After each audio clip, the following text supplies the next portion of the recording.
This is not about slowing down the process. And I know it's not the intention of the members on the other side to assume my motivations. I know it's not their intention. This and the amendments that I offered are because there is a process in place in Minnesota that allows for people to be at the table, for tribes to be at the table, to follow the regular order, to have a regular appraisal like everyone else has had, and to have a map on the floor and not start creating a wave of federal legislation that, to my knowledge, no one has asked for this legislation to have a vote on the floor today. There is no Senate companion. There is no urgency. There is no emergency. The state of Minnesota has a process in place. And I will say, as a state legislator, there were times, yes, I didn't think we needed to move forward with the land exchange. But the northern legislators have convinced overwhelmingly with the governor of Minnesota that this land exchange needs to take place, and it should take place. And I'm not trying to slow it down.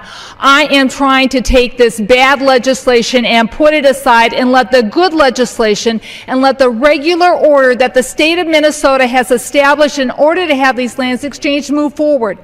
That is my motivation.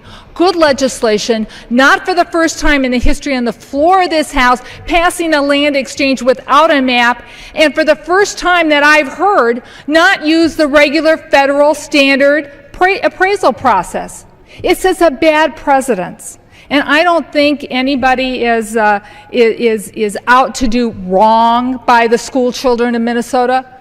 My children attended K through higher ed in Minnesota. And I know how strapped we are for cash. And I do believe that, that there will be very slight amounts of dollars that will go back into school trust. But you know, that's going to happen whether or not we take this bad vote on this bad bill today or not. The school children in Minnesota will be served. This land will be exchanged. The question for this Congress is, do we do it the right way?